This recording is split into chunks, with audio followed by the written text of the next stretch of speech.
Bonsoir fidèles téléspectatrices et téléspectateurs de la télévision BF1. Merci de nous recevoir une fois de plus chez vous à l'occasion de votre nouvelle émission Leçon de vie. Leçon de vie qui va à la rencontre de personnalités ayant marqué tant leur environnement social que professionnel. Celui que nous recevons aujourd'hui est le tout premier Burkinabé diplômé de la prestigieuse université américaine, la Massachusetts Institute of Technology. Je n'en dirai pas plus. Allons à sa découverte à travers sa Bio Express.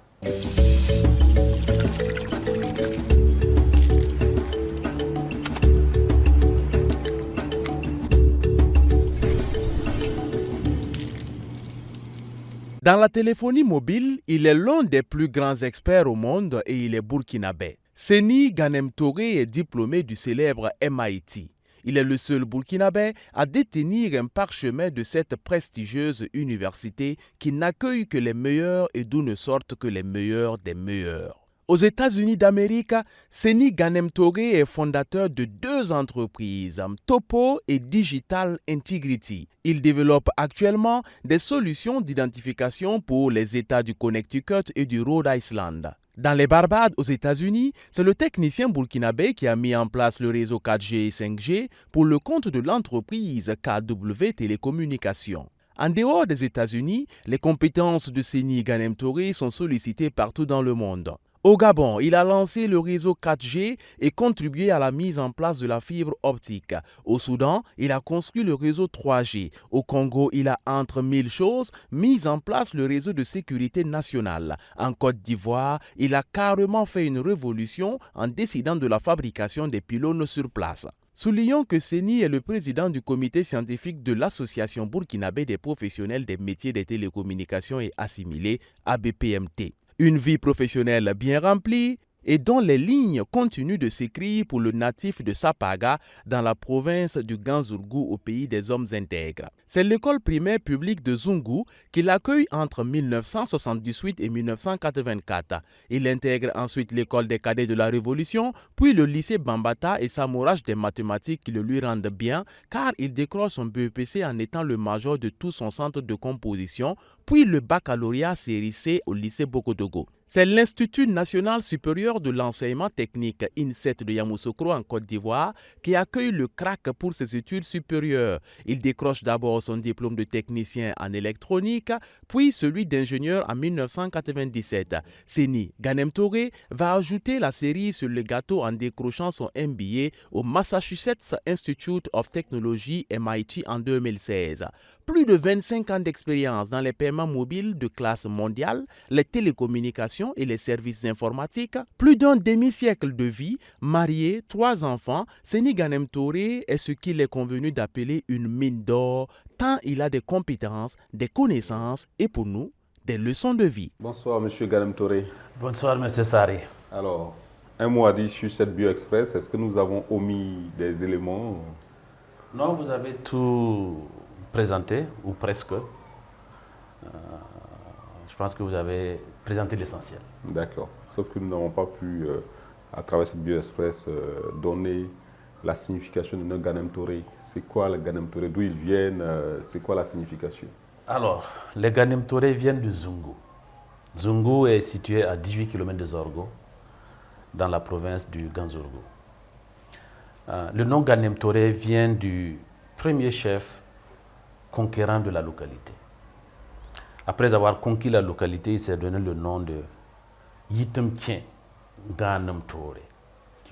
Qui veut dire libère la place pour que je m'y installe confortablement.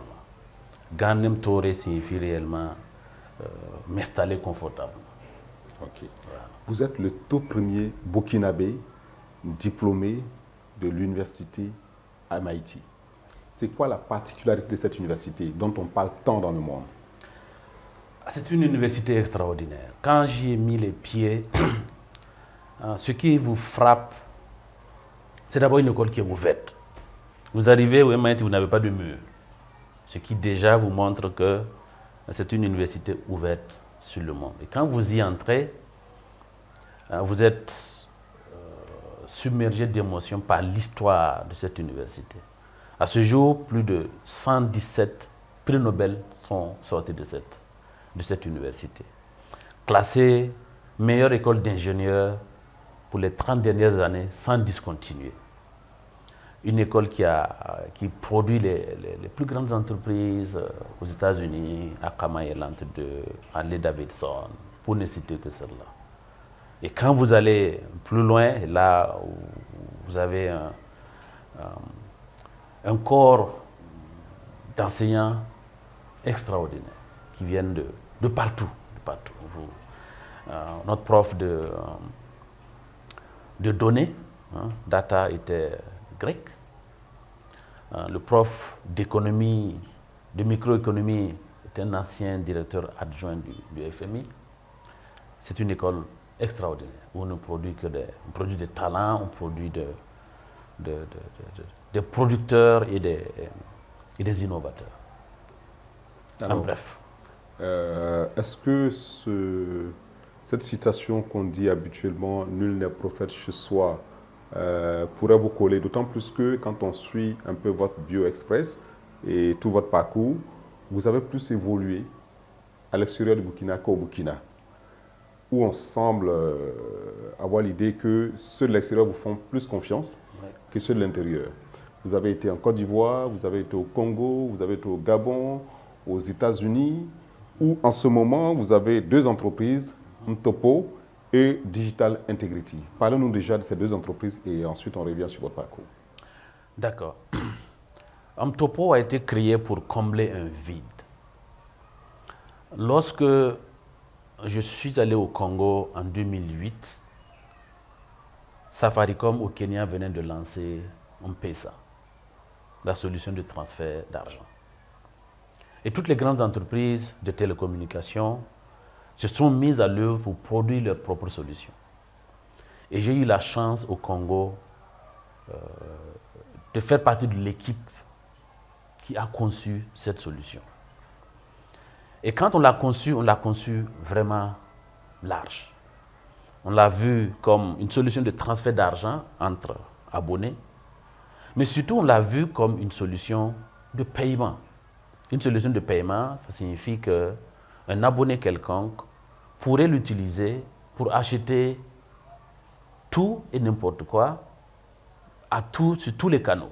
On pourrait acheter en ligne, on pourrait acheter en boutique, on pourrait payer son péage en passant. C'est comme ça qu'on l'a conçu.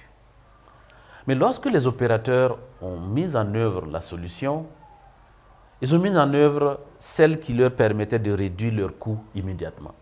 Et le premier poste candidat à cela était le coût des cartes de recharge. Pour ceux qui sont un peu plus âgés, ils se rappelleront qu'avant, pour pouvoir avoir des unités, il fallait se rendre chez un distributeur et acheter une carte à gratter. Cette carte à gratter coûtait aux opérateurs en moyenne 11% de leur chiffre d'affaires. Et Mobile Money permettait de réduire ce coût-là. Les opérateurs ont donc implémenté ça. Moi, dans les conseils d'administration, que ce soit au Congo, au Gabon, je me suis toujours battu pour qu'on développe le paiement au-delà du transfert d'argent. Mais ça ne se faisait pas. Au Gabon, par exemple, on avait toute une kyrielle de boutiques devant la direction technique. Et je taquinais toujours le directeur Mobile Money pour lui dire, je veux descendre de mon bureau et je vais être en mesure de payer n'importe quoi sur cette rue avec mon compte. Mais on privilégiait toujours le transfert d'argent. Donc Mtopo est né pour combler ce vide-là entre une solution extraordinaire créée ici en Afrique chez nous, mais qui peine à atteindre les marchands, les petits marchands, pour rendre le paiement possible.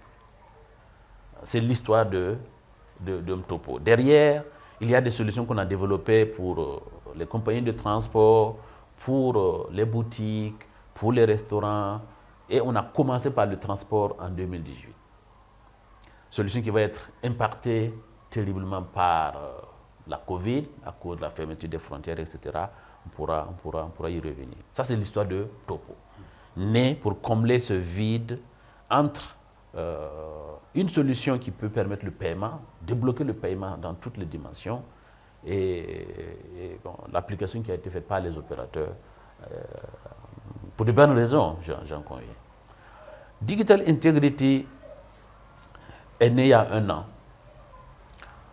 d'une volonté de mettre en œuvre le développement extraordinaire de la blockchain, du Web 3 et de l'intelligence artificielle.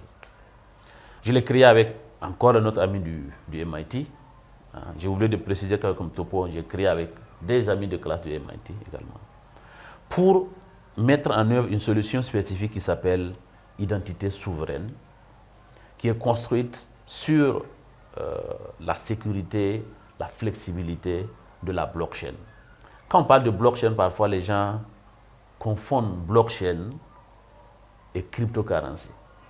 Blockchain, c'est la technologie qui, derrière, rend la crypto-monnaie possible. Mais au-delà de la crypto-monnaie, c'est une technologie qui rend beaucoup de choses possibles, dont l'identité souveraine sur laquelle je travaille au travers de cette entreprise pour permettre de gérer l'identité digitale et la protection des données personnelles de manière beaucoup plus efficace, tout en rendant possible et sécurisé l'utilisation de l'identité dans le cadre des transactions digitales. Rapporté à notre contexte, oui, qu'on connaît aujourd'hui assez difficile, notamment sur le plan sécuritaire, oui. Quel peut être l'apport de telles connaissances, de telles compétences pour le contexte que nous connaissons et que nous vivons aujourd'hui? Oui, ça peut être salvateur. En ce sens que quand on parle d'identité, aujourd'hui, on peut simplement se rendre compte, le commun de mortel, on a une carte d'identité, on a un passeport dans son portefeuille. Et quand on va en ligne, on se crée un alias, un nom d'utilisateur, un mot de passe. Dans notre contexte, le président a demandé par exemple qu'on dématérialise un certain nombre de services publics. Quand on va dématérialiser ces services publics-là, on y accède comment? On y accède en utilisant toujours son mot de passe et son nom d'utilisateur. C'est très vulnérable, surtout avec l'intelligence artificielle aujourd'hui. Les protections traditionnelles, la sécurité traditionnelle pour accéder aux applications et aux équipements est trop vulnérable. Quand on utilise l'identité souveraine, avec ces méthodes cryptographiques très avancées, on sécurise et vraiment de la meilleure des manières qu'on connaît aujourd'hui l'accès à ces services-là et l'accès aux équipements. Aux États-Unis, aujourd'hui, l'identité souveraine a commencé dans l'armée pour accéder, par exemple, à tous les équipements sensibles. On n'utilise plus nom d'utilisateur, mot de passe. On utilise son identité, qui est cryptée, qui est sur la blockchain, qu'on ne peut pas altérer, qu'on ne peut pas voler, qu'on ne peut pas attaquer. Donc, cette solution est extraordinaire et j'essaie de l'amener chez moi. L'autre volet sur les télécoms, ce sont des solutions qu'on appelle aussi réseaux souverains. Les réseaux souverains sont des réseaux gouvernementaux pour protéger les communications des gouvernements. On pourrait parler dans des cadres un peu différents, mais ce sont des solutions qui peuvent apporter beaucoup au pays. D'accord. Vous avez été décoré au Congo. Tout à fait. Vous avez été celui-là qui a pratiquement séparé le réseau téléphonique qu'on avait au Soudan. Lorsque les deux Soudans se sont divisés, oui. Il a fallu une personne qui puisse les subdiviser en deux pour que chaque pays ait son réseau. Tout à fait. Vous avez été au Gabon, où vous avez contribué justement à installer ce dont on parlait tout à l'heure, à savoir l'identité sécurisée. Voilà. Parlez-nous de toutes ces expériences. Comment se passe-t-il qu'on vous sollicite et qu'est-ce qui se passe concrètement? Au Congo, je suis arrivé au Congo en mars 2008. MTN venait de racheter la société publique et voulait transformer cette société en une société MTN. Donc une société qui a des valeurs, une culture différente, une société privée. très tôt dans ma relation avec les autres opérateurs, j'ai rencontré le directeur de la Sotelco, qui était l'équivalent du réseau fixe qui était resté dans le giron du gouvernement. Il se trouve qu'il s'occupait également des questions de sécurité nationale. Donc, dans cette discussion sur la sécurité nationale, je lui ai présenté des solutions qu'il a beaucoup appréciées. Et KNKA, je suis celui-là qui va les aider à mettre en place toute l'infrastructure d'interception d'appels, notamment sur les opérateurs mobiles. Donc ce travail était très important, il a été beaucoup apprécié. Et plus tard, je conduirai aussi la construction du siège de MTN. À MTN, on a un département qu'on appelle Capital Project Management, qui est le département qui gère les grands projets d'investissement. Et ce département au Congo était logé au sein de la direction technique dont j'étais le responsable. Et j'ai piloté la construction de ce siège-là qui est un bâtiment, beau bâtiment sur le fleuve Congo, fait face à Kinshasa. Et ce sont ces deux réalisations, en plus de la transformation complète du réseau. Quand vous prenez le réseau de MTN Congo, au moment où je quittais pour aller au Soudan, il était le meilleur réseau, le réseau le plus moderne de tous les réseaux du groupe MTN. Et il y en avait 21 à l'époque. Donc ceci a séduit le responsable et bon, j'ai été décoré avec le management de MTN pour ces réalisations-là. Ça, c'est au Congo. En 2011, le Sud-Soudan devient indépendant. J'ai été sollicité, je crois que c'est la 4e fois que je suis parti. Au début, j'ai dit je ne vais pas y aller parce qu'il y avait des problèmes de sécurité, on ne peut pas aller avec la famille, etc. Et moi, j'étais au Congo avec ma fille, ma première fille, Samia. J'ai refusé et on est allé à un Ops Review. Ops Review, c'est le revue trimestriel où les opérations présentent au groupe les performances qu'ils ont réalisées. Je suis allé au Nigeria, le directeur technique groupe est encore venu me voir, il faut nous aider pour le Congo et pour le Sud-Soudan. J'ai dit, la 3e fois en Afrique du Sud, ça c'est en l'espace de 6 mois. 6 mois, wow. Et je refuse chaque fois. Il vous faisait une cour assidue. Puis je suis parti à Dubaï, on avait CTIO conférence, c'est une conférence annuelle des directeurs techniques du groupe MTN. Et cette fois-ci, on ne m'a pas laissé le choix, on m'a dit, tu vas y aller. Ça, c'était un ordre. Vraiment, il faut aller, il faut nous aider. Et j'arrive au Soudan, je passe d'abord par Khartoum, et j'arrive à Juba. Et l'objectif, c'était de séparer le réseau avant la fin décembre 2011. Et il y avait 3 réseaux. J'arrive là, je regarde l'environnement, etc. Je dis, bon, ok, on va y arriver. En passant tous les détails, MTN était le premier et le seul qui a réussi à séparer le réseau à temps. Okay. Le réseau Zen, qui était le deuxième réseau, n'a pas pu, ils ont pris une amende énorme, etc. etc. C'était une expérience extraordinaire parce que ce n'est pas tous les jours que les pays les pays se séparent. Ça. Donc ce n'est pas tous les jours qu'un réseau est appelé à être séparé d'un autre pour être maintenant des réseaux indépendants. Mais c'était une expérience humaine et technique très enrichissante. Au Gabon, je suis arrivé au Gabon en quittant le Sud-Soudan de manière tout à fait un peu catastrophique. Lorsque la guerre a éclaté en 2013 entre le président et le vice-président, moi j'ai manqué juste un tout petit peu d'être tué. Un obus est tombé juste derrière le quartier où on habitait.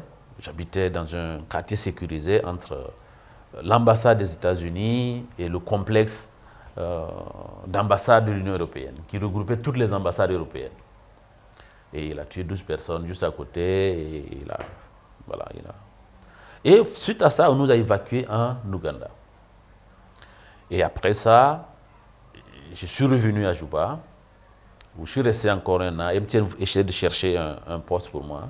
Je rappelle que quand je suis parti au Sud-Soudan, parce que j'ai tellement refusé, on m'a promis, tu vas y aller pour un an. Juste sépare-nous le réseau et puis on va te trouver un autre poste. Et je passe finalement 3 ans. En passant cet épisode, et on ne trouve pas quelqu'un, et ensuite, quand on a séparé le réseau, il y avait énormément de choses. On a séparé le réseau, mais il faut le construire. Et puis, surtout sur le plan humain, les Sud-Soudanais sont des gens qui ont passé plus de 50 ans en guerre. C'est une population un peu particulière qu'il faut savoir gérer. Et il se trouve que j'ai eu cet alignement-là dans ma manière de gérer, qui fait que, bon, on avait une équipe qui marchait. Donc, MTN ne voulait pas du tout me déplacer. Mais avec cette histoire ce problème de sécurité, etc., j'ai décidé que je devais partir. Ils ont tout fait, ils n'ont pas trouvé de poste. D'autres postes qu'ils m'ont trouvé, j'ai refusé et j'ai démissionné. Et je suis parti au Gabon. J'arrive au Gabon, le réseau est dans un état un peu catastrophique, pour dire juste un peu. Et en même temps, j'ai la confiance du vice-président de MTN qui était entre-temps devenu le directeur de RTL Africa et qui m'a vraiment recruté. Lui aussi, il me poursuivait depuis MTN pendant au moins 3 ans avant que je ne puisse venir.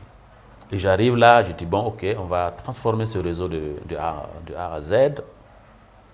On va passer à un autre type de réseau, on va mettre un réseau 4G. Pour mettre un 4G, on a besoin de transmission, de fibre optique. Les réseaux hertziens sont très limités, n'offrent pas les débits nécessaires pour le haut débit. Et on avait 2 ou 3 problèmes.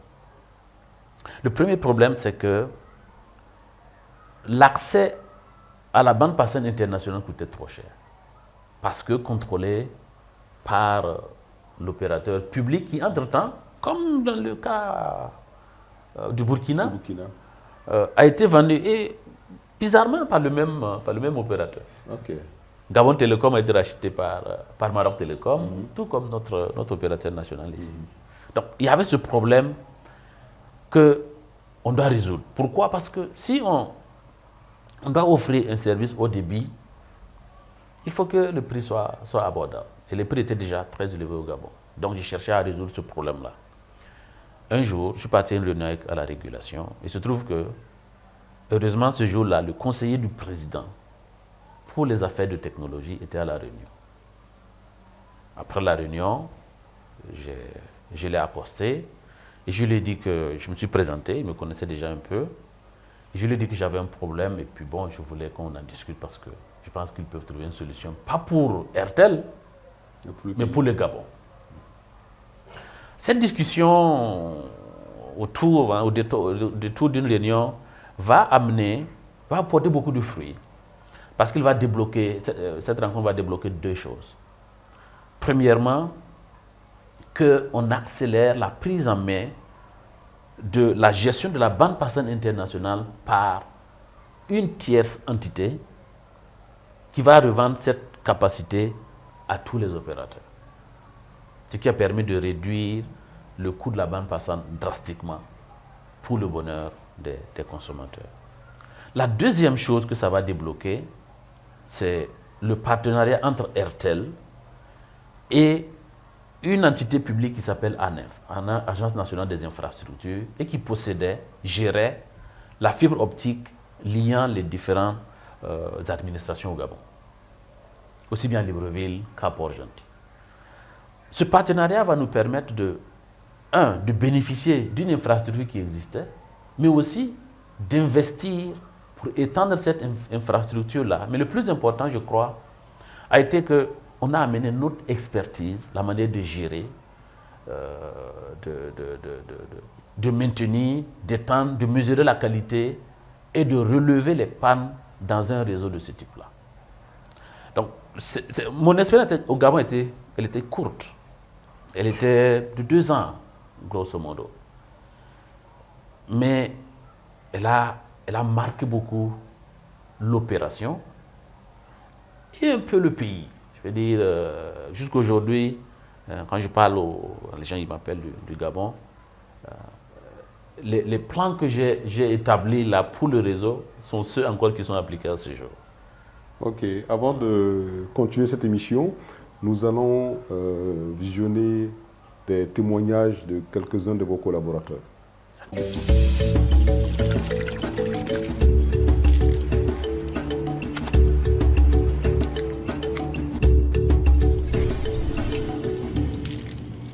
Monsieur Ganem Touré Séni et moi, nous sommes connus en Côte d'Ivoire au sein de l'entreprise MTN Côte d'Ivoire. À l'époque, c'était plutôt Lotini Télécom.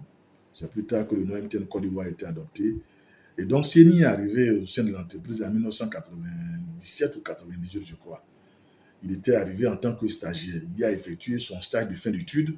Et donc, après son stage, il a été directement embauché en tant qu'ingénieur radio chargé de la maintenance du réseau de téléphonie mobile à l'intérieur du pays. Il était basé à Yamoussoukro. La première qualité que j'ai retenue de Séni, la première qualité, c'est l'organisation du travail. Une organisation stricte des ressources humaines, de la logistique, des moyens, des outils pour aboutir à un travail bien précis. Séni a fait cela. La deuxième qualité de Séni, c'est le sens de la responsabilité. En 1998, il n'avait même pas 30 ans. Il n'avait pas encore 30 ans. Il venait à peine de finir son stage, avoir ce sens de la responsabilité. Où tu défends tes dossiers. Séni défend ses dossiers, défend n'importe quel... je vais dire n'importe quel gouvernement. Ce que je retiens de M. Ganem Touré, c'est quelqu'un de persévérant. Ça, je peux dire, c'est quelqu'un de persévérant, de ténace et de super optimiste. Mais vraiment, quand je dis optimiste, c'est au-delà de l'optimisme. S'il y a un mot qui dépasse optimisme, je le dirais. Il est très optimiste et c'est quelqu'un de, si je peux dire, c'est une bête du travail. C'est quelqu'un qui est très travailleur, que tu trouveras au bureau du lundi au dimanche. Et avant tout le monde, à 7 heures, je pense que quand il finit de prier le matin à 5 heures, il vient au bureau. Et il part après tout le monde. Donc c'est vraiment une bête du travail. C'est quelqu'un de très travailleur, de très positif et inébranlable. Petit commentaire sur ces témoignages de vos collaborateurs, de personnes qui vous ont connu au travail. Oui, un petit commentaire. Honoré et moi, on a partagé le même bureau pendant 8 ans. Il est en face et c'est une... ce qu'il dit est vrai. C'est vrai que quand j'étais plus jeune, je ne sais pas, je tiens ça d'où, j'étais obsédé par l'organisation. Quand je suis arrivé à Yamoussoukro, j'étais responsable de la moitié de la Côte d'Ivoire. En termes de maintenir le réseau, l'étendre, mesurer ses performances, gérer les plaintes, etc. Et j'étais obsédé par l'organisation. J'ai commencé l'organisation en organisant les gardiens qui sont sur site, en leur donnant, au-delà de leur travail de gardien, je les payais de mes frais de mission pour qu'ils rendent les sites propres, etc. Et quand on m'a rappelé à Abidjan pour m'occuper de l'exploitation et de la maintenance de l'ensemble du réseau, la première chose que j'ai faite, c'est l'organisation. Et l'organisation, c'est... Voilà, avec Honoré. Ce que Madina dit aussi est vrai. Je veux dire, depuis enfance, quand je me levais de mon lit, de ma natte, je partais à l'école. Okay. Et je ne me préoccupais pas de l'heure. À ce niveau, il faut dire également que vous avez tenté une expérience au Burkina qui n'a pas véritablement marché. C'est la société Connecto. Est-ce que vous étiez très en avance sur votre temps ou parce qu'aujourd'hui, on voit que de plus en plus, depuis lors, pas mal de sociétés essaient de se créer dans ce secteur d'activité. Alors, quels sont les conseils que vous pouvez donner par rapport à ce type d'activité au Burkina Faso? Oui, merci beaucoup parce que cette expérience, elle n'est pas achevée, elle va suivre son cours. Mais de ce que je retiens, c'est que, et ça aussi, ça vient de ma nature, je vois les choses latéralement, mais je les vois aussi beaucoup profondément. Et en général, je conçois des solutions qui sont toujours en avance.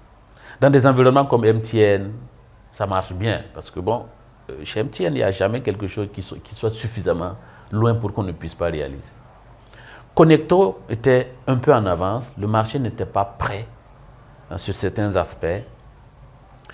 Et on a eu aussi un contretemps de la Covid, parce qu'on a mis en place une solution qui avait commencé à marcher sur le volet du transport, pour vous dire que, par exemple, le volume de transactions qu'on a généré sur la plateforme Connecto en 2019 était d'environ 12 milliards de francs CFA, ce qui n'est pas négligeable pour un pays comme le Burkina. Et donc, quand la Covid est arrivée, qu'on devait commencer à monétiser la plateforme, on devait commencer à monétiser la plateforme le 15 mars 2020. Le premier cas de Covid au Burkina est apparu le 9 mars 2020. Et les frontières ont été fermées le 22 mars. Au début, on pensait que c'est quelque chose qui va faire quelques mois, etc. Donc, on a continué. Ensuite, on a lancé la livraison juste en attendant vraiment que le transport reprenne, ce qui n'est pas venu pendant 3 années. Donc, ce que je peux donner comme conseil, parce que c'est la question, c'est le marché est très important, la connaissance du marché.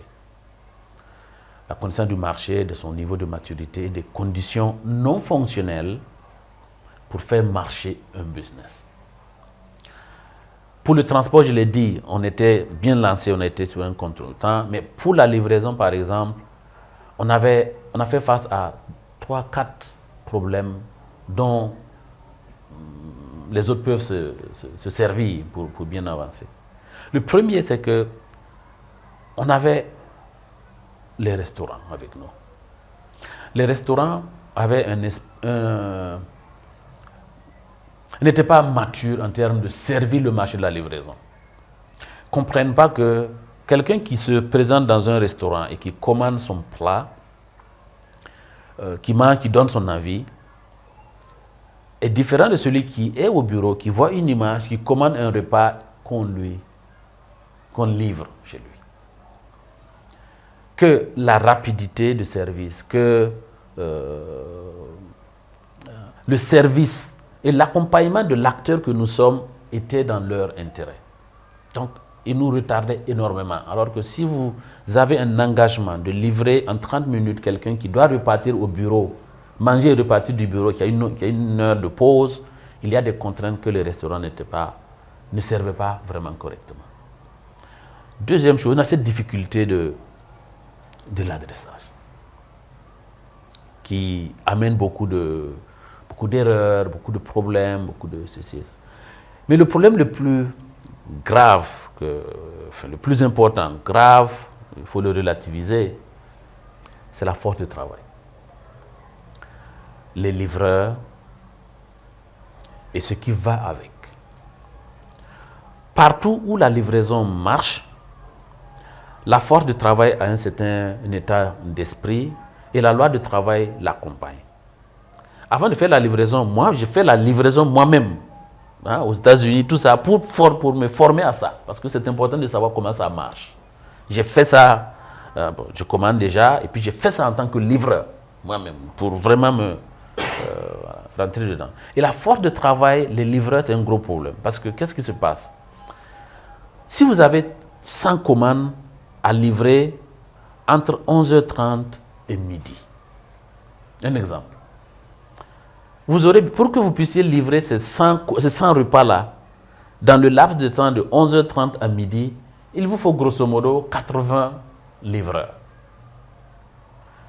Et la livraison au Burkina, si quelqu'un paye un repas à 1000 francs, si vous lui demandez de payer 500 francs, c'est déjà 50% de ce qu'il a l'habitude de consommer.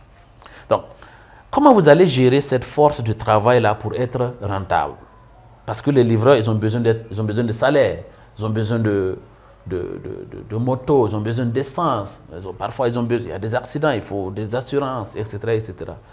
Le problème de la livraison, vraiment aujourd'hui, ici, pour ceux qui s'y lancent, c'est de trouver la formule pour que cette force de travail-là, le pool de livreurs, entre les différentes formes d'organisation qu'il faut, entre des gens qui viennent avec leurs moyens, qui livrent sur commission, et des livreurs qui ont un salaire, c'est extrêmement compliqué. Nous avons essayé toutes les formules, hein, du pool de livreurs libres, des livreurs employés, une partie employée, une partie libre, et la loi du travail n'est pas aussi flexible dans ce sens-là parce que vous utilisez des prestataires de services avec une contrainte d'un contrat renouvelable une seule fois, alors que la livraison ne s'accommode pas de ces contraintes-là.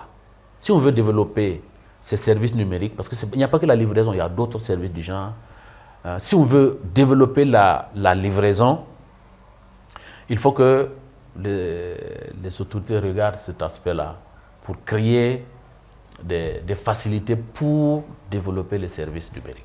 Donc, en un mot, créer un écosystème favorable. C'est ça, exactement. Alors, parlant d'écosystème, est-ce que vous avez des conseils ou bien du moins des actions qu'on pourrait mener pour créer cet écosystème favorable? Oui, j'ai beaucoup d'expérience dedans et surtout... Nous avons appris d'ailleurs que, parlant d'écosystème, vous avez essayé justement d'accompagner les autorités dans les années 2017 voilà, dans le cadre de la mise en œuvre de cet écosystème, mais l'expérience n'a pas véritablement ça n'a pas marché. Peut-être je vais parler un peu de cette expérience. Au MIT, on a un programme destiné à aider les pays à mettre en place leurs écosystèmes d'entrepreneuriat numérique. Vous savez, pour qu'une entreprise numérique se développe, il n'y a pas que l'entrepreneur. Il y a le financement, il y a la législation qui parfois doit être évoluée pour se conformer à un contexte. Il y a les écoles et puis il y a surtout aussi les grandes entreprises. Il y a un modèle qui fonctionne bien un peu partout dans le monde et aux États-Unis que je connais. Et cet écosystème autour, par exemple, de l'entrepreneuriat du MIT est très efficace. Je vais vous donner un exemple. Je voulais créer une sorte de mobile money aux États-Unis en 2017-2018. Mais aux États-Unis, pour créer un établissement à caractère bancaire, il faut avoir une licence dans chaque État. Et mobile money n'est pas dans les tablettes. Et je présente l'idée, on trouve que l'idée est formidable, on fait une étude pour les unbanked, underbanked, et on m'envoie directement voir le responsable de la Réserve fédérale à Boston. Underbound, c'est le mieux d'expliciter oui, c'est vrai. En français. Oui, c'est vrai. Unbanked, ce sont les gens qui n'ont pas de compte bancaire, unbanked. Underbanked, c'est ceux qui ont un compte bancaire, mais qui n'ont pas accès aux services financiers. Ils ne peuvent pas avoir, par exemple, de crédit, ils ne peuvent pas avoir de chèque, pour certaines raisons. Parfois, c'est des mauvaises expériences ou des impayés, des choses comme ça. Et on m'envoie directement voir le responsable de la Réserve fédérale à Boston. Et guess what? Comment ça s'appelle? Imaginez quelle est la réponse. En moins de 2 jours, j'ai une licence pour faire ce travail qui n'est pas légiféré pour un test sur un environnement restreint sur 2 ans. Regardez le coup de fouet que ça donnerait à ceux qui essaient de faire quelque chose dont la législation ne s'en est pas occupée. Mais quand on voit l'intérêt, on est capable d'ouvrir la possibilité pour le tester. Pour expérimenter. Donc, tant qu'on n'a pas un écosystème comme ça, où les acteurs peuvent se parler à travers l'écosystème et faciliter la vie de ceux qui essaient de créer, on navigue dans le vide. C'est pour ça que j'ai vraiment essayé de ramener ça. Le programme consistait à choisir 5 pays dans le monde par an pour apporter cet accompagnement du MIT avec un financement important.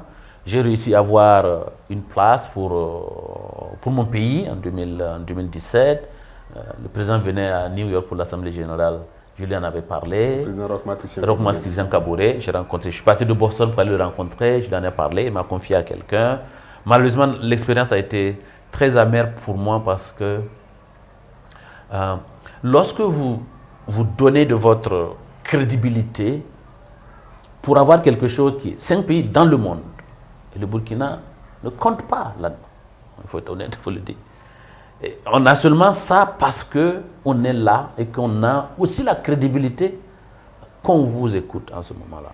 Et quand ça n'a pas marché, ça m'a un peu sonné, mais bon, bref, il faut continuer. Moi, je ne suis jamais découragé. Et quelles étaient les raisons pour que ça ne marche pas? Parce que ce n'était pas budgété. Puisque vous étiez introduit...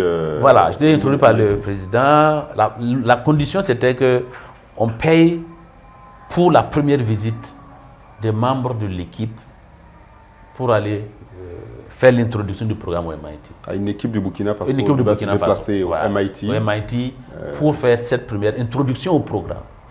Et ça, ce n'était pas budgété. Les moyens ont fait défaut au niveau du Burkina pour prendre en charge cette équipe. Voilà, c'est ça. Okay. Et donc, ça n'a pas pu se faire et c'était dommage. Okay. À présent, nous passons à la deuxième rubrique qui consiste à parler de votre vie de famille et de votre vie en société. Vous êtes père de 3 enfants, mariés. Alors, parlez-nous de chaque membre de votre famille. Si vous aviez un mot à leur coller. Moi, je suis beaucoup famille. Parce que bon, je suis né dans une famille de 9 enfants. Mon père avait 3 femmes. Quand je suis né, il a pris une 4e après. Parlant des membres de ma famille, moi j'ai beaucoup de chance. J'ai 3 enfants, 2 filles, 1 garçon.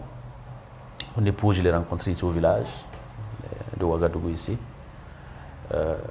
Mes enfants, j'ai beaucoup de chance. J'ai pas besoin de... Par exemple, pour les études, je n'ai pas besoin de leur dire quoi que ce soit. Ils sont très indépendants. Peut-être ont-ils pris ça de moi. Ma fille, par exemple, qui a 21 ans aujourd'hui, on va vers sa 22e année, elle est en 3e année d'université à Boston, elle fait biochimie. C'est une travailleuse infatigable. Tout ce que je peux lui dire, c'est bon courage. Je leur dis toujours qu'ils sont en mission. Ils sont en mission pour apprendre, ils sont en mission pour ouvrir leur environnement, voilà, et après, ils doivent servir. Ils doivent servir ici. Chez moi, on ne parle que moré à la maison. Pourquoi? Pour qu'ils puissent garder les pieds, qu'ils puissent avoir des racines. Ils viennent ici au moins une fois par an. Nous ne prenons pas de vacances pour aller ailleurs.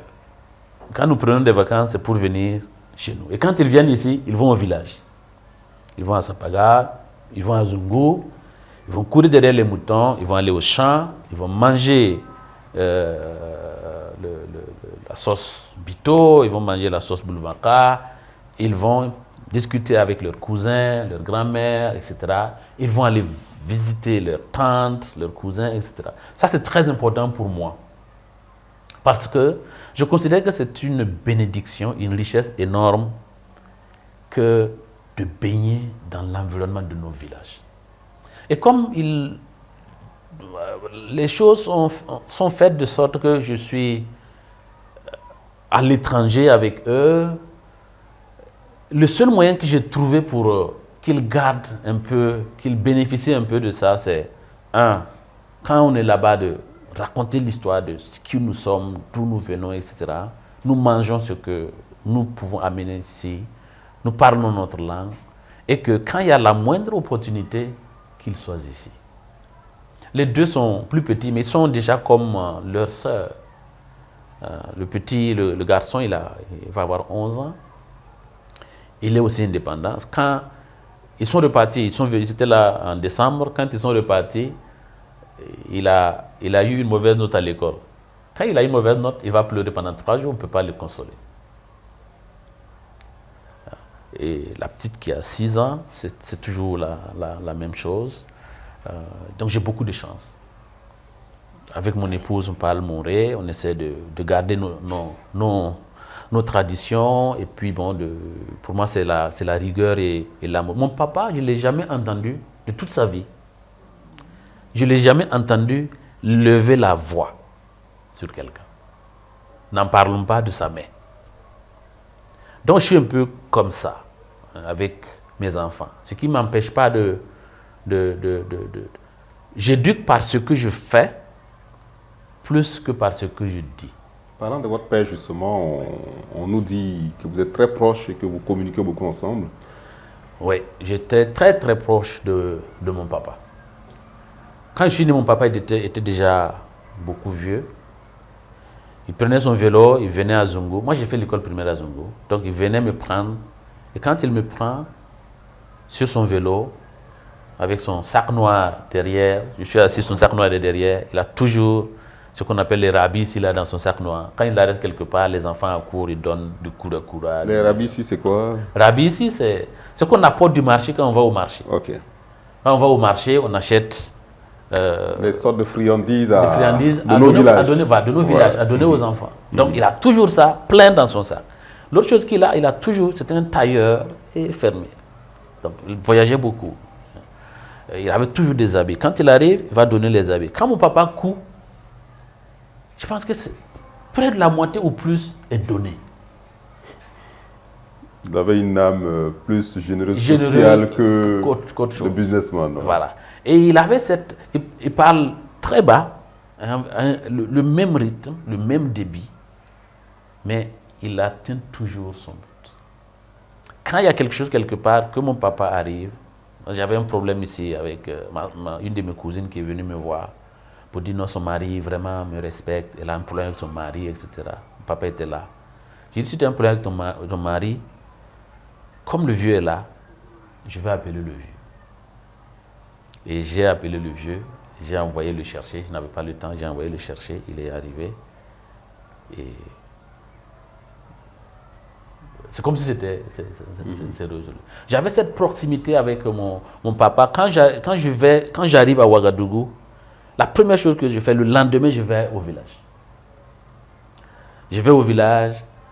Pendant la journée, je vais rendre visite à mes oncles, à mes tantes. Il n'y a pas une seule personne à qui je ne vais pas rendre visite. Ça, c'est la première chose. Je rends visite à tout le monde. Je discute avec mon papa, je cause avec lui seulement le soir, la nuit. Et la manière dont ça se passe, c'est très simple. Il est couché sur son lit et moi, je suis couché sur la natte. Et parfois, on va causer jusqu'au matin. Parfois, je n'ai pas le temps. Il m'arrive d'avoir 3 jours. Et les 3 jours-là, je vais venir à Ouaga. Si j'arrive avant la nuit, parce que moi, je n'aime pas conduire la nuit. Quand j'arrive avant la nuit, je vais aller directement au village. Si j'arrive, c'est la nuit. Le lendemain matin, à 7 h, je suis déjà au village. Je vais passer la journée. Mais avec mon vieux, c'est seulement la nuit, parce qu'il y a beaucoup de gens. Quand j'arrive, il y a beaucoup de gens qui viennent me rendre visite. Ils viennent me saluer, ils viennent de partout, parce que bon, Et la nuit, on va discuter, toute la nuit. Et la discussion, c'est quoi? C'est toujours l'histoire de notre famille, de ce qu'il a fait. Mon papa ne donnait jamais un conseil directement. Il ne te donne jamais un conseil directement. C'est toujours par une histoire, par une parabole, par un exemple, etc. etc. C'est un papa un homme extraordinaire. Eh bien, nous repartons à la régie pour suivre une autre vidéo sur quelques témoignages de membres de votre famille.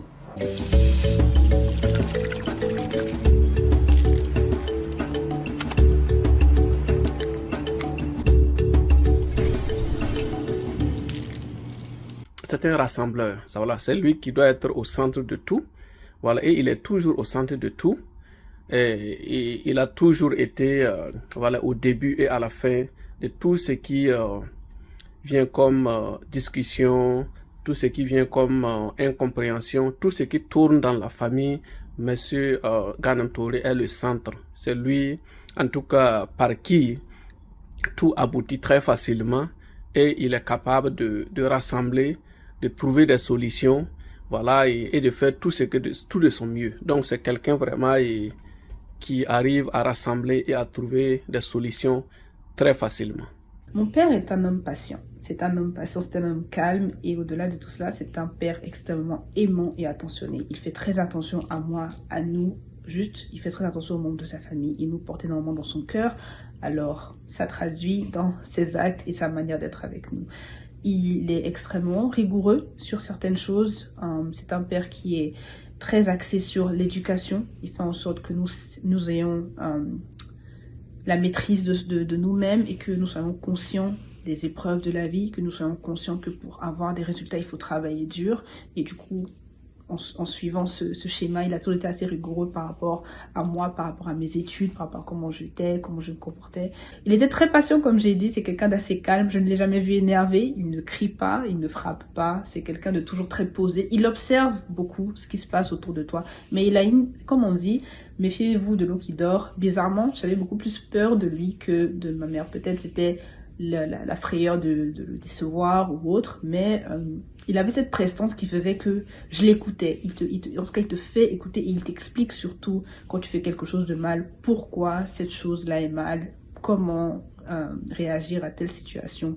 Il faisait vraiment son mieux pour nous expliquer, pour m'expliquer pourquoi je devais faire certaines choses et pourquoi je ne devrais pas faire certaines choses. Mon père m'a dit, avant que j'arrive aux États-Unis, avant que je ne parte pour les États-Unis, il m'a dit, peu importe le temps qu'une écorce d'arbre passe dans l'eau, elle ne sera jamais caïman. Et cette phrase représente beaucoup mon père. C'est quelqu'un qui a beaucoup voyagé, c'est quelqu'un qui fréquente beaucoup de personnes, mais à la fin de la journée, il reste tel qu'il est. Peu importe qu'il soit en Europe, qu'il soit en Afrique, qu'il soit en Asie, il reste le même. Il reste vrai à lui-même. Il a ses convictions, il a ses valeurs, il a sa culture. Il ne change pas. Et c'est ce message-là qu'il voulait me faire passer, que peu importe où je suis, il fallait que je reste moi-même, il fallait que je reste intègre, il fallait que je garde l'éducation que lui et ma mère m'ont donnée, il fallait que je reste digne, il fallait que je garde la tête froide et surtout que je me rappelle d'où je viens. Alors, ce sont les témoignages de membres de votre famille, un cousin et votre fille, Ouais.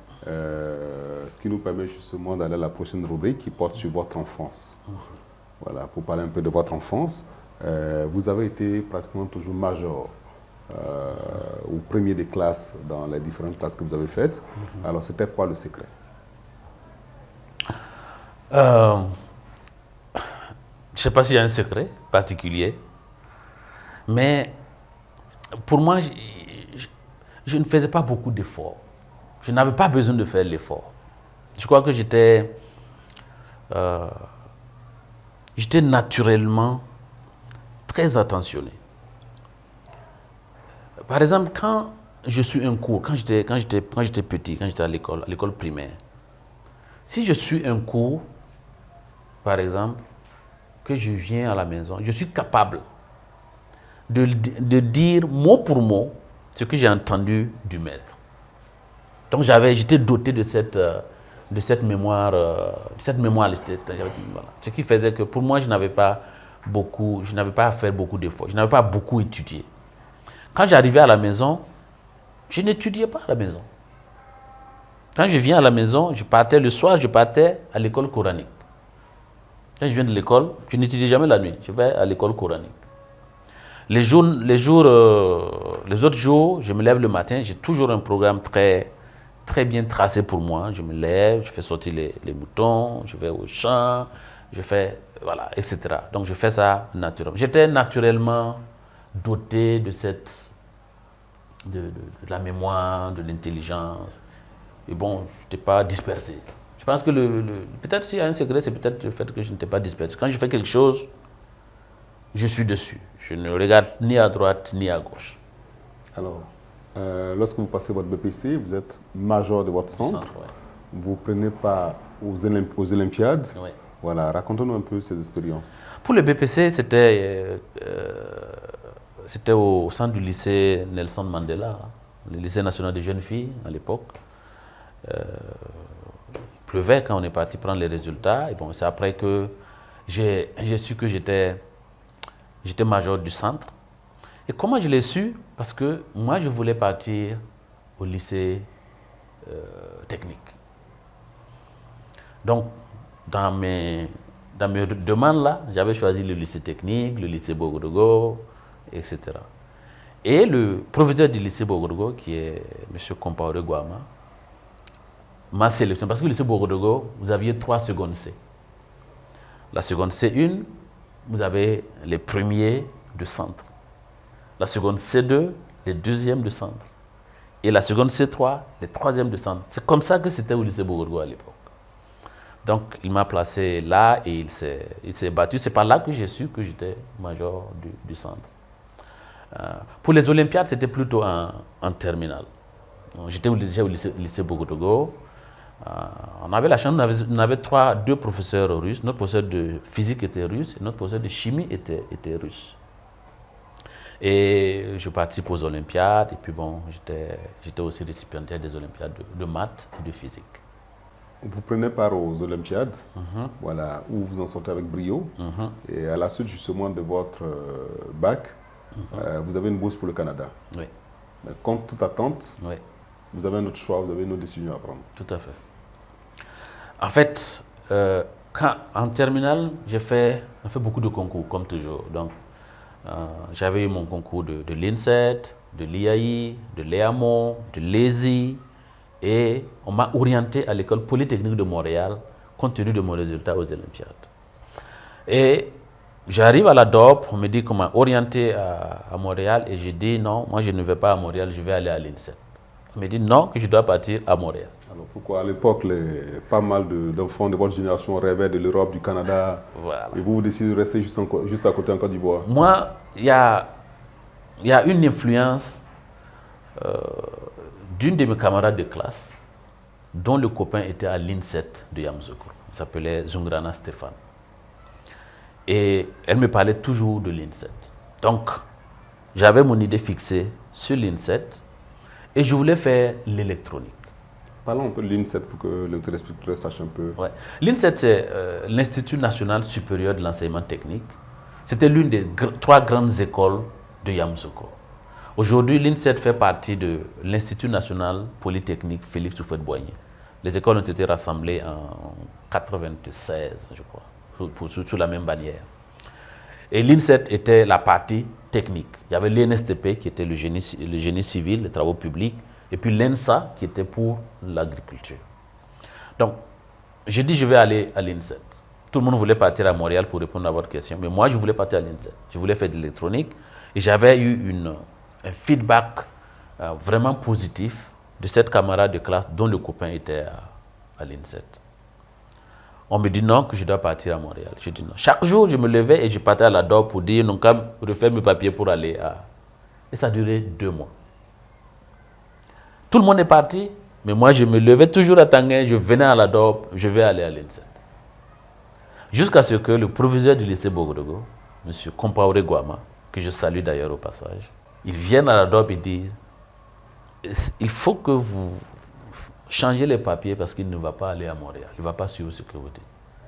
C'est en ce moment-là que la DOP accepte de m'envoyer à l'INSET.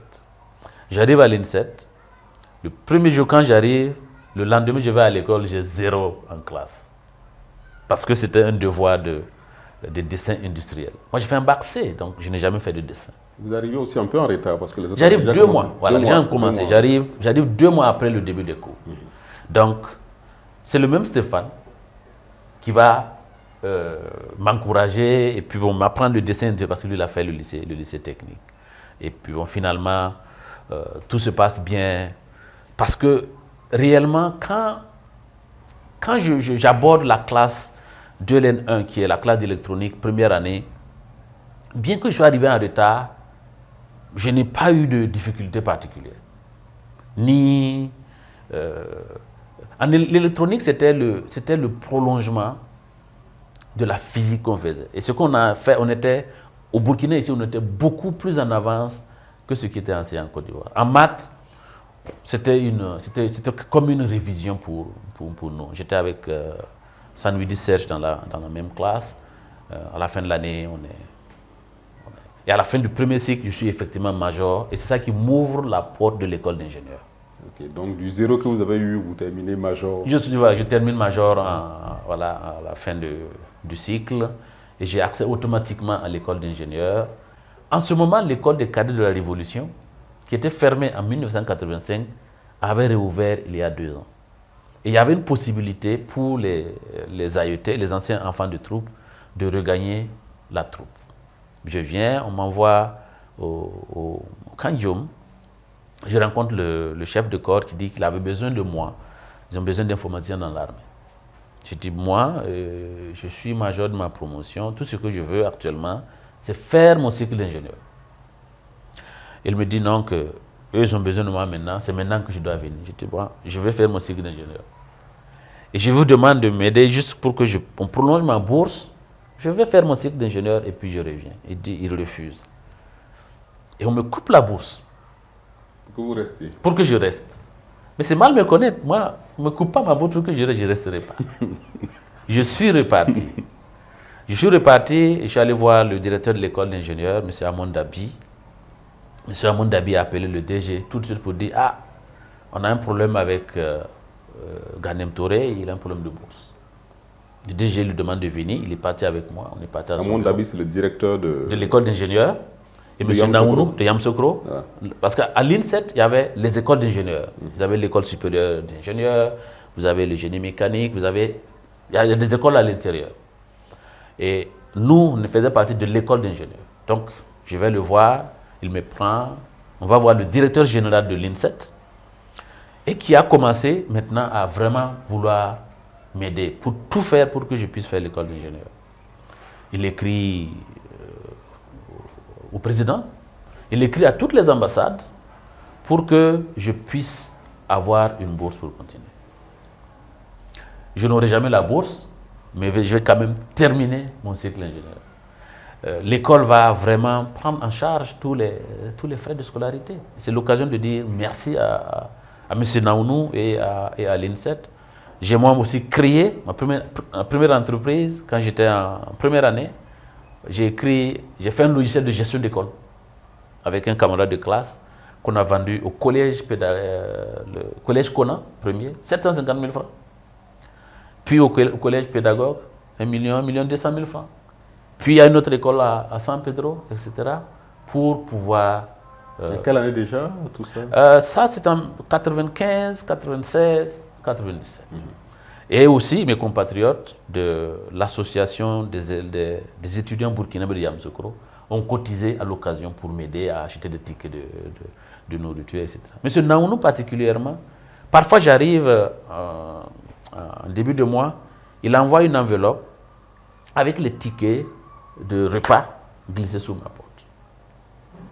Donc c'est ainsi que je fais mon cycle ingénieur. Et puis à la fin de ce cycle ingénieur-là, un autre épisode va se produire. Un peu comme quand j'avais refusé d'aller à Montréal. Quand j'ai refusé d'aller à Montréal, les deux qui nous ont remplacés, certainement pour aller à Montréal, n'ont pas pu terminer à Montréal. Ils ont eu, la première année, l'État a eu un impayé de scolarité. Et leur année a été invalidée. Et ils nous ont retrouvés à l'INSET en ayant perdu 1 an. Après, on m'a demandé. Vous aviez le nœud creux. Voilà. Après, on m'a demandé, mais est-ce que je savais? J'ai dit non, moi, simplement, je ne le sentais pas, donc c'est tout. En dernière année d'ingénieur, on va faire un stage de fin de cycle. Donc, les stages sont, on vous appelle à l'amphi, un petit amphi. L'amphi, c'est pour nous. On projette. Il y avait les projecteurs où on place là. Et puis, bon, on doit choisir les stages. Et moi, je vois un stage. Moi, je suis le premier, donc je choisis en premier. Je vois un stage en milieu, ça s'appelle aide informatique. Et je choisis les stages. Mais en tête de liste, on a les entreprises qui payent les stages. Aide informatique, je ne sais pas, voilà. Donc il y avait Côte d'Ivoire Télécom en tête, la CIR, Bulle Côte d'Ivoire, voilà, toute la CIE, la SODECI, toutes les entreprises prestigieuses. Mais je ne choisis aucune d'elles. Je choisis aide informatique. Et puis bon, on va à Abidjan, je me rends au stage. Quand j'arrive, c'est fermé, avec un gros fermé. L'établissement est fermé. L'établissement que voilà, vous avez choisi pour votre stage est fermé. Voilà. L'entreprise que j'ai choisie pour mon stage là est fermée. Les portes sont hermétiquement fermées et il y a un gros fermé qui est écrit dessus. Je regarde, je dis, comment est-ce que je vais faire ça? Et je me retourne. Quand je me retourne, si vous connaissez Abidjan, c'est sur le boulevard jusqu'à Destin, à l'endroit exact là où il y a l'agence Prestige de MTN, juste à côté. Je me retourne, quand je suis arrêté en train de réfléchir, il y a un de nos anciens DICO, qui était 1 an devant nous, DICO Amidou, qui me voit et puis qui s'arrête en voiture. Il me dit, mais Séni, qu'est-ce que tu fais ici? Je dis, bon, je suis venu à mon stage, mais l'entreprise est fermée. Il dit, fermée? Je dis, oui. Il descend avec moi, on va voir, il prend le numéro et puis il appelle, ça ne passe pas. Il appelle, ça ne passe pas. Et puis on dit, bon, c'est pas grave. On voulait un stage à l'Oteni, là où je travaille. On avait envoyé la lettre il y a quelques jours, mais on n'a pas eu de réponse. Donc, moi, je vais à Port-Boué. Il faut aller voir la secrétaire pour voir si on peut te donner ce stage. Donc, je me présente, je vais à l'Oteni, c'est actuellement MTN Côte d'Ivoire, et j'arrive, par chance, la secrétaire du directeur technique, c'est la copine de mon voisin de chambre à l'INSET. Il s'appelle Marie. Il me dit, On mais... pourrait dire que les astres s'alignent. S'alignent, vraiment tout s'aligne. Et quand je lui pose le problème, il dit, oui, je vais voir monsieur Assam, il doit aller en réunion. Il rentre voir le directeur technique, et le directeur technique me reçoit. Quand je rentre, il faut dire que je m'habillais bizarrement quand j'étais plus jeune. Donc, mais je m'en fous. Donc je rentre et dis, moi je veux un ingénieur. Je dis, je suis élève ingénieur. Vous êtes élève ingénieur? Je dis oui. Asseyez-vous. Donc on discute. Il est séduit par ce que je lui dis et puis il sort et dit à la secrétaire de demander qu'on reporte la réunion de 30 minutes. Elle n'a qu'à préparer la lettre de stage pour moi. Donc pendant qu'elle prépare la lettre, on est là, on discute, on me pose des questions, je lui réponds. Et voilà. C'est quelqu'un, il était très jeune aussi, et il me posait des questions sur le GSM et moi j'avais ces réponses qu'il voulait. Et il prépare la lettre, il me donne la lettre, mais la lettre doit être validée par l'INSET avant que je ne puisse commencer le stage. Donc je me rends à l'antenne de l'INSET à Abidjan, je présente la lettre au responsable chargé de valider ça. Il me dit, non, ce stage est trop bon pour être donné à un étranger. Non, vous ne pourrez pas faire ce stage. Pendant qu'il parle, moi je ne réponds pas. Après je lui dis, bon, si le stage était venu, j'aurais été celui qui choisit avant tout le monde. Donc, étranger ou pas, ce stage, je l'aurais choisi. Il a continué de parler, je n'ai rien dit. En temps, il a déposé la lettre en train de parler. Il y avait beaucoup de gens, tout le monde était un peu surpris. Donc j'ai juste pris la lettre et puis je suis reparti. Quand je suis sorti, je suis allé directement à la gare YT de Yamoussoukro, d'Adjamé. J'ai pris un car et je suis allé à Yamoussoukro. Je suis arrivé à Yamoussoukro et je suis parti directement dans le bureau d'Amondabi, M. Amondabi, le directeur de l'ESI. Et je lui ai expliqué la situation. Il a pris la lettre, il a écrit dessus stage donné à l'entreprise Asseni Ganem Touré et confirmé par l'ESI. Puis il a mis le cachet. Donc ce n'était pas la politique de l'établissement, c'était un individu. C'était un individu. Voilà, c'était un individu. J'ai repris la lettre, je suis reparti directement à la gare, j'ai repris le car pour Abidjan et j'ai commencé le stage. J'ai fait le stage et à la fin du stage, on m'a recruté. Donc, pour dire que ce stage, il m'était destiné, pour toutes les raisons que je ne peux pas expliquer, on en est arrivé par ce chemin-là. Mais bon, dans ma vie, il y a beaucoup de choses que j'ai senties comme ça. Hein, mon intuition intérieure me dit de faire quelque chose. Quand je le sens fortement, réellement, je le fais. Et dans 90% du temps, cette intuition-là avait raison. Voilà. Nous repartons à la régie pour suivre une autre vidéo sur les témoignages des amis d'enfance. D'accord.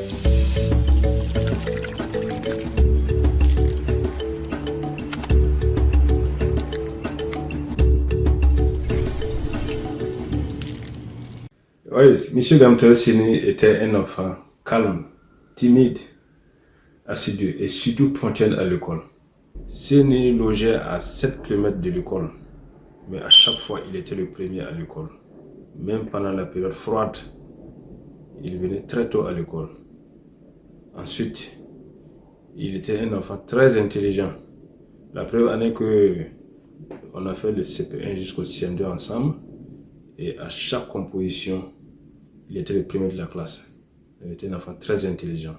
C'était quelqu'un de très brillant lorsque nous étions à l'école parce que la sélection était très très stricte pour aller dans la série C. Donc c'est quelqu'un de très intelligent et quelqu'un qui, malgré son intelligence, je dirais, était très humble. Il avait les pieds sur terre, focalisé, très déterminé lorsque il avait envie de faire quelque chose. En tout cas, il ne se privait pas de l'effort nécessaire pour le faire. Et je garde surtout quelqu'un qui est fidèle également en amitié et quelqu'un qui est très discipliné. Alors, quelques témoignages d'amis d'enfance qui nous permettent justement de poser la question suivante, parce qu'à les écouter, à suivre votre parcours, il y a eu tellement d'embûches, tellement de difficultés, tellement de raisons d'abandonner, qu'à chaque fois, c'est comme si ces raisons, ces difficultés créaient une montée d'adrénaline chez vous pour essayer d'aller davantage au-devant de la scène pour donner le meilleur. Alors, quel conseil vous faut donner aux jeunes aujourd'hui quand on voit votre parcours, quand on voit les difficultés que vous avez dû traverser pour atteindre les différents résultats que nous vous connaissons aujourd'hui? Merci beaucoup pour cette question parce que c'est vrai, mon parcours est jonché de difficultés. Je considère ces difficultés comme une bénédiction. Et je souhaite que les jeunes considèrent que chaque difficulté est un acte de formation.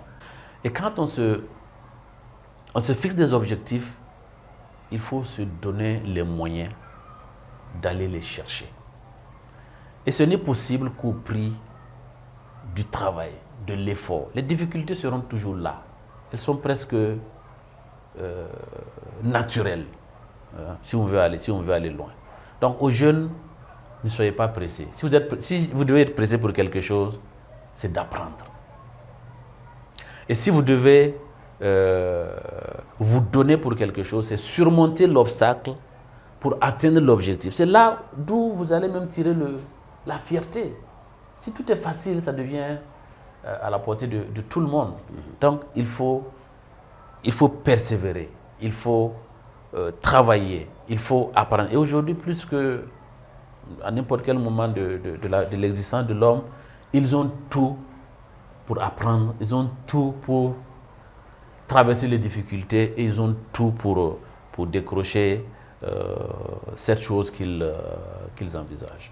Donc il faut s'armer de courage, de persévérance et ne jamais quitter des yeux l'objectif qui était fixé. L'objectif fixé, il ne faut jamais quitter des yeux parce qu'autrement, on se perd. D'accord. Eh bien, merci pour ces conseils. Nous passons maintenant à la rubrique Corbeil. Vous allez tirer une de ces cartes et exécuter le gage qui s'y trouve. Donc, voilà. Je prends celui qui est en face de moi. Ok. Un chant. Un chant, oui. Ok. D'accord. Donc... ma grand-mère me chantait, chaque fois que je partais chez elle, que je n'avais pas mangé, etc. Elle avait un chant qu'elle me chantait, que je chantais toujours pour mes enfants également, quand ils étaient... D'accord. Voilà, voilà. C'est un chant moré. Ok. Silmiga walilenye, amyuna libe rompinda. Silmiga walilenye, amyuna libe rompinda. Silmi mwara walilenye, mamyuna libe rompinda. Mdwele walilenye, mamyuna libe rompinda. Ganam tole walilenye, mamyuna libe rompinda. Super, bravo. Bon, des ingénieurs qui se mettent à la chanson.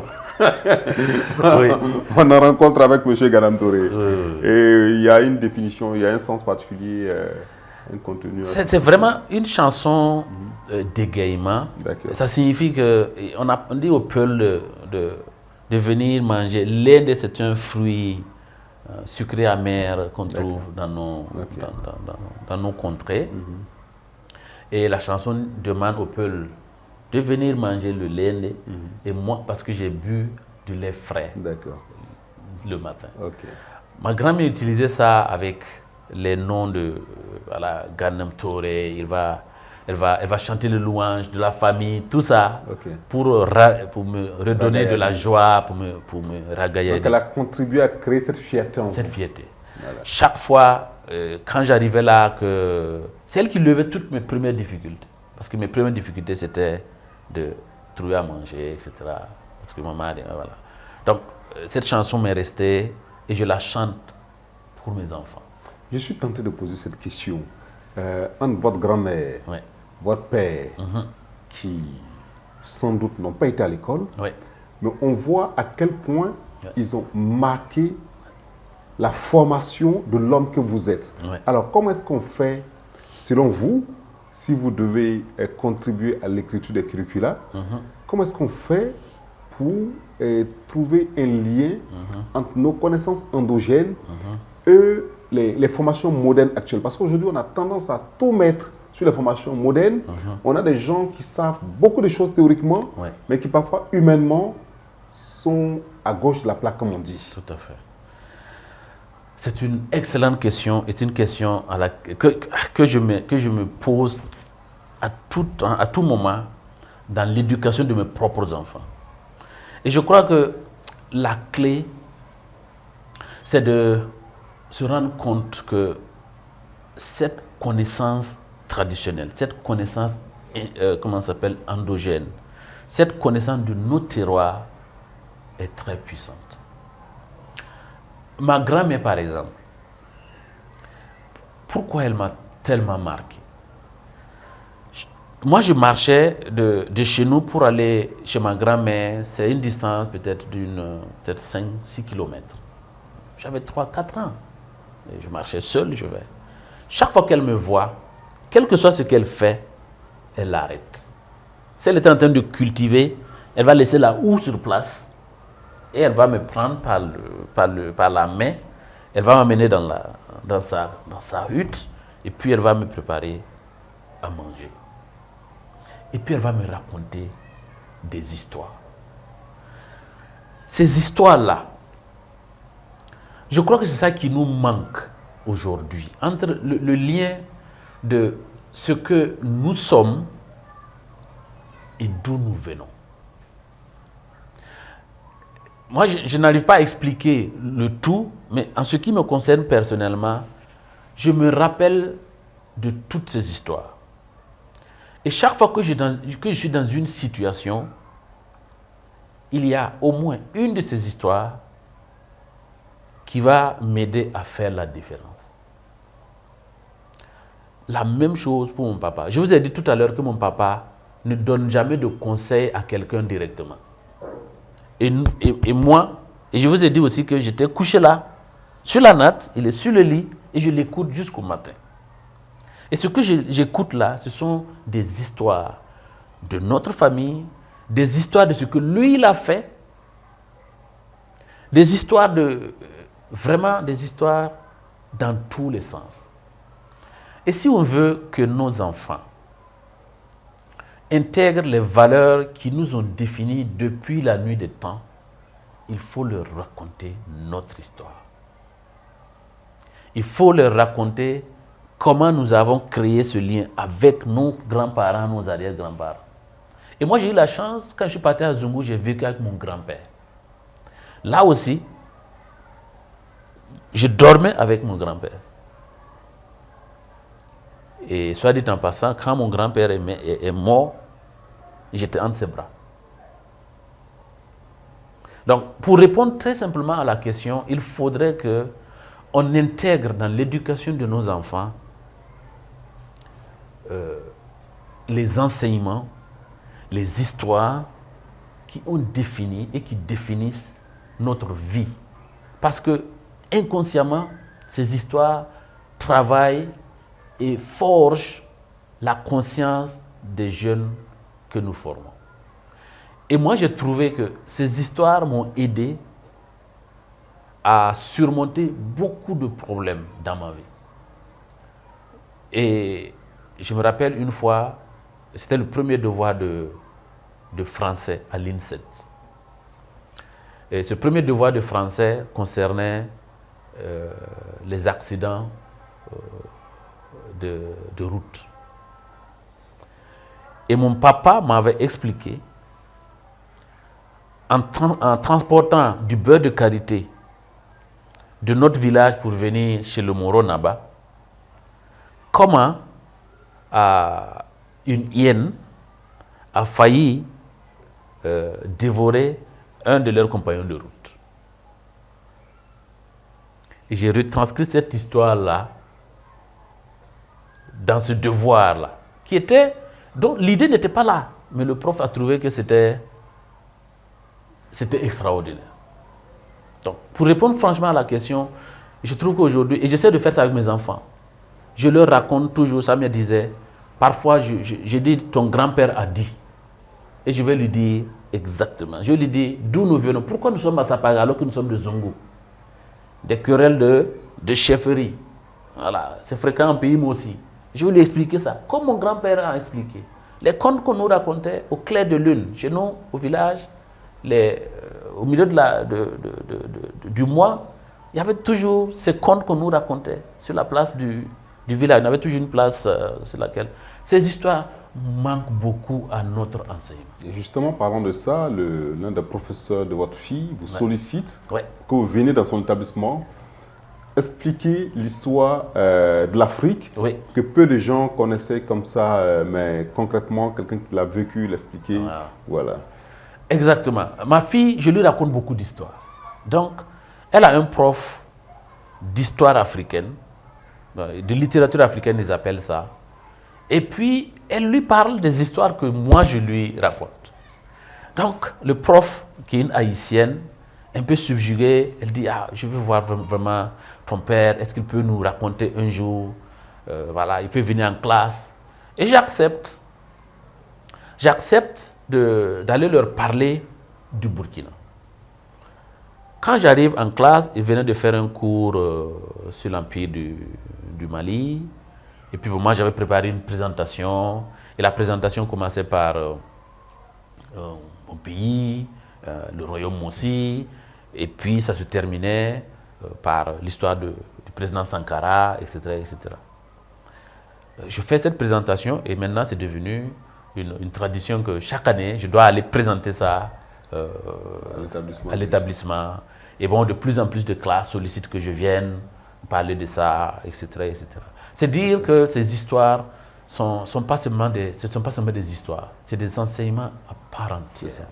C'est des choses qui forgent, qui forment notre caractère et qui nous permettent Serge disait tout à l'heure ou je ne sais pas qui, que je suis toujours moi-même. Je suis à Abidjan où je suis. Quand tu rentres dans ma voiture, tu écoutes la musique de chez moi. Quand tu rentres dans ma voiture, tu vas écouter Zungu Nanzaramda, tu vas écouter ça, tu vas écouter ça. Après, tu vas me poser la question et puis je vais t'expliquer. Si tu ne poses pas la question, tant mieux. Mais ce qui est sûr, quand tu rentres dans ma voiture, tu vas écouter la musique de chez moi. Quand tu viens chez moi, tu vas manger la nourriture de chez moi. Pourquoi? Parce que je suis inséparable de ces choses-là qui me définissent. Pourquoi devrais-je avoir honte d'avoir du goré sur ma table alors que et ne pas avoir honte de, je ne sais pas moi, je ne veux pas citer quelque chose pour ne pas frustrer quelqu'un, mais ce qui est certain, si ma femme ne savait pas faire du goré, ça va être difficile. C'est compliqué. Mais là, voilà, réellement, ces enseignements-là, je ne sais pas, ceux qui peuvent faire quelque chose doivent essayer de repenser ça. Parce qu'à l'école, c'était comme ça. On racontait ces histoires, on les prenait, on venait à l'école, on faisait le lien. Et doucement, doucement, ce caractère se forme. Et cette fierté demeure. Ces histoires, je vais les raconter à qui veut l'entendre jusqu'à la fin de mes jours. D'accord. Nous passons à la rubrique des citations préférées. Vous allez nous donner 3 de vos meilleures citations ou proverbes, à vous le choix, en français, en moré, en anglais, voilà, et expliquer la pensée derrière ces citations. D'accord. Je vais citer mon père 2 fois peut-être. La première, c'est que mon papa disait toujours « Ni yenga kapakra bien lié ». Qu'est-ce que ça veut dire? Ça veut dire un seul homme ne peut pas préparer la bouillie pour un marché. Ce qui veut dire il faut toujours s'associer. C'est une invite au travail de groupe. C'est une invite à l'union.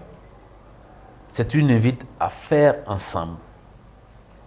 Je pense que cette citation est d'à propos aujourd'hui pour notre pays et pour nos entrepreneurs.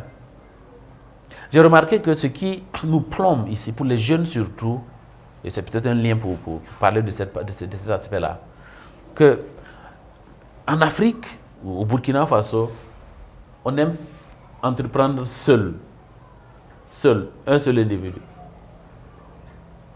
Alors que si on est 2, 3, on peut aller plus loin. Donc, je pense que cette citation, voilà, pour ça. Et au niveau du pays, c'est la même chose. Nous sommes dans une situation extrêmement compliquée. C'est ensemble qu'on va pouvoir y arriver. La deuxième citation, c'est toujours de mon père. Il disait toujours net hamal nere ufmala fmenga fuhamal wenga fumala menga. Si tu fais du bien, tu l'as fait pour toi-même. Si tu fais du mal, tu l'as fait pour toi-même. Contre toi-même. Pour dire que il faut toujours avoir cette intention de faire le bien. Et il faut toujours faire le bien, sans tenir compte parfois de tout l'environnement et de tout le contexte. Il faut juste faire le bien. Donc ça vient battre en retraite cette idée qu'on entend souvent, les Burkinabés sont mauvais entre eux, méchants. L'éducation de base ne prône pas ça. Non, non. Prône l'amour. L'amour. L'entraide. L'entraide. Voilà, à la base, c'est ce qui est prôné. C'est ça. Voilà. Et c'est très important. Et chaque fois que je me réfère à ça, parce que moi, ça me vient à tout moment, toutes ces choses que j'écoutais en étant couché là, il y a des moments où, surtout quand c'est des moments difficiles, ça me revient naturellement. Quand c'est des moments difficiles, Donc, la troisième, c'est toujours de mon père. Et ça, c'est quelque chose qu'il m'a demandé et que je lui ai dit, et puis il m'a donné ça à 3 mois de sa mort. Il m'a posé la question, mais tu étais venu me voir pour dire ton entreprise là, tu vas laisser travailler pour les gens, tu vas créer pour toi. Comment ça marche? Et je lui ai dit, bon, ça va, c'est différent, mais ça va. Et puis il m'a dit, je vois que ça ne va pas comme toi tu le veux. Et je vais te dire une chose aujourd'hui. Netka bahar son waura, ti gon huyingye. Qui veut dire, on n'abandonne pas son ambition à cause des épines ou des difficultés. Et ça me parle réellement parce que c'est d'abord ce que je suis. Je n'abandonne jamais quelque chose qui me tient à cœur. Jamais. Et cette parole résonne toujours. Chaque fois que la difficulté apparaît, je dis mon papa m'a dit ça. Et ça va m'aider à balayer toute difficulté qui se trouve sur le chemin.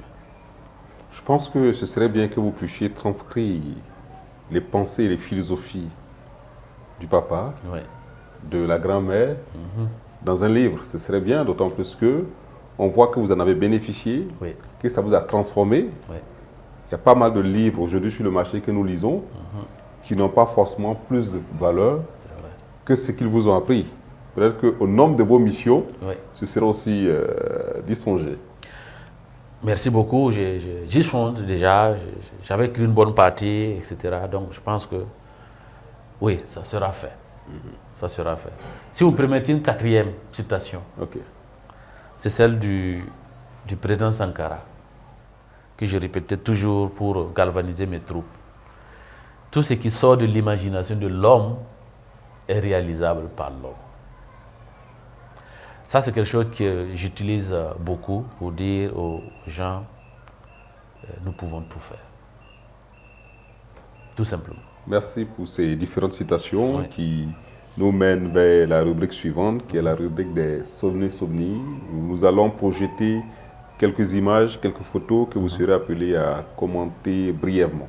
D'accord. Ça, c'était le 30 septembre 88.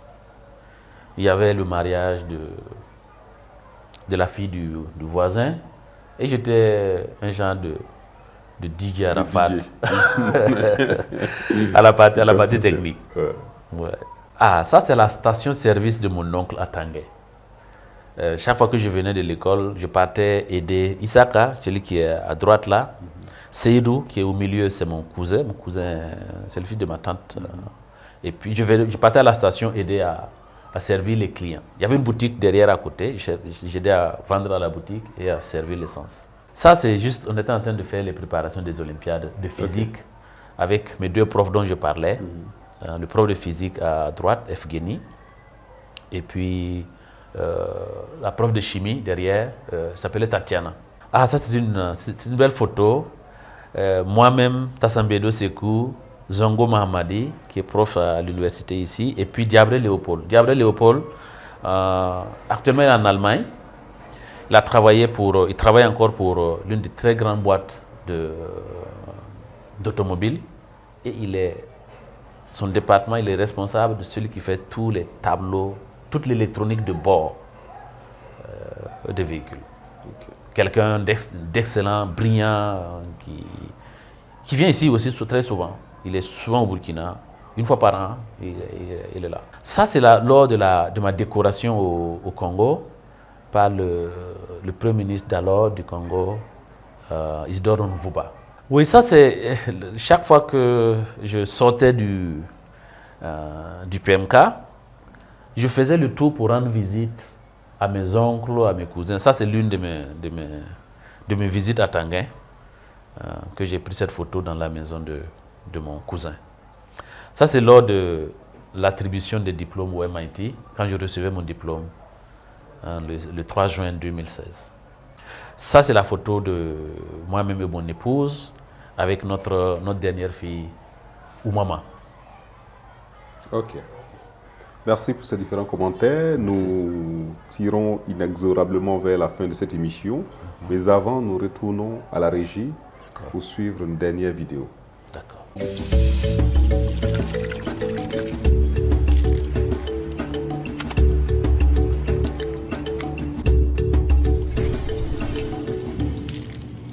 Je suis très fier d'avoir un ami et un frère comme lui. Et surtout espérer que l'on puisse ensemble un jour contribuer, comme on l'a toujours rêvé, en réalisant quelque chose pour notre pays. Monsieur Ganem Touré est une source d'inspiration pour beaucoup de jeunes aujourd'hui au Burkina Faso. Moi, je l'encourage, je le souhaite plein succès. Et puis, je lui demande vraiment de continuer dans ses projets, les projets qu'il entreprend ou qu'il est en train d'entreprendre pour le Burkina Faso. Dès ton jeune âge, tu as affronté des choses qui sont impressionnantes. Tu as affronté des comités, tu as affronté des réunions, tu as défendu des dossiers tellement importants que, à mon avis, je pense que là où tu es arrivé, c'est l'Afrique qui a besoin de toi. Il est vrai que dans l'entreprise que tu diriges, ça va aider l'Afrique en leur donnant des opportunités, des facilités, de faire un certain nombre d'activités. C'est bon déjà. Tu vas donner du boulot aux jeunes gens, ça aussi c'est bon. Mais là où moi je pense un peu, c'est que les institutions, le gouvernement ont besoin des gens, des techniciens pointus comme tu es, des gens compétents comme tu es. Séni, bravo à toi. Je tiens à te féliciter et je suis très fier de toi. Et vu ton parcours, sache que je suis content de toi. Ton assiduité t'a permis d'atteindre ce niveau aujourd'hui et je rends grâce à Dieu. Et je prie le Seigneur afin qu'il facilite vraiment tout ton parcours. Tu es un exemple de notre promotion. Félicitations. Vous avez beaucoup contribué à mon développement, de toutes les manières, de voir la manière la plus difficile et la manière la plus douce. Vous m'avez appris beaucoup de choses et vous continuez à m'apprendre des choses jusqu'à présent. C'est un privilège pour moi de vous avoir, d'être avec vous et de profiter de toute votre expérience. Merci pour ce que vous êtes et continuez d'être qui vous êtes. Cette personne humble, gentille et voilà, qui aime partager. En tout cas, merci et je vous aime beaucoup. Merci beaucoup, papa, pour les choses que tu as faites pour moi, pour les choses que tu fais pour nous, ta famille. Je suis extrêmement fière de la personne que tu es, du père que tu es, de l'entrepreneur que tu es. Car si c'est une chance d'être né Ganem Touré, c'est une bénédiction d'être la fille de M. Séni Ganem Touré. Alors, un mot. Oui, c'est émouvant d'entendre ces appréciations. Merci à tous pour ça. J'entends ce qu'ils disent tous, j'entends ce qu'on aurait dit et surtout ce qu'on aurait dit et j'essaye. Et j'espère que j'aurai l'opportunité parce que j'essaye de... Parce qu'on a ce dilemme de quand on est à l'étranger, je pense que ma fille l'a dit, on ne pourra pas se transformer et on n'a pas envie. On a besoin de contribuer à son pays. Et moi, j'ai ce besoin-là. Et j'espère que je suis prêt à ça. Je réponds à Honoré que je suis prêt. Je lui dis toujours, je suis prêt. Je suis prêt à servir mon pays, je suis prêt à servir l'Afrique. Je continue je vais aller au Congo bientôt, etc. Et je veux servir mon pays, je veux servir l'Afrique. Et ma famille m'aide à rester ce que je suis, parce que bon, la famille c'est le socle de la stabilité. Parfois je prends des décisions qui sont difficiles pour eux. Et s'ils ne me soutiennent pas, je peux être déstabilisé. Comme lorsque j'ai décidé de quitter un travail rémunéré, la facilité d'un salaire qui tombe à chaque fin de mois pour entreprendre, il y a un coût pour eux. Parce que bon, mais ils me soutiennent et je les remercie pour cela. Tous ceux qui ont contribué à ce que je suis, et je pense à leurs représentants, de Camille, Serge, Honoré, Madina, ma famille, je ne peux que leur dire merci parce que bon, c'est eux qui m'ont fait. C'est eux qui m'ont fait. Et je suis content d'entendre ça. Je suis ému aussi à la fois d'entendre que j'ai aidé. Je suis aussi content d'apprendre que ça a pu aider quelqu'un. Maintenant, un mot à l'endroit des téléspectatrices et téléspectateurs qui nous suivent. Quel conseil pouvez-vous donner à cette jeunesse qui est parfois aujourd'hui malmenée par la technologie? Oui. Voilà, qu'est-ce que vous avez à leur dire pour s'en sortir dans ce contexte? Je veux leur dire d'apprendre et d'apprendre sainement.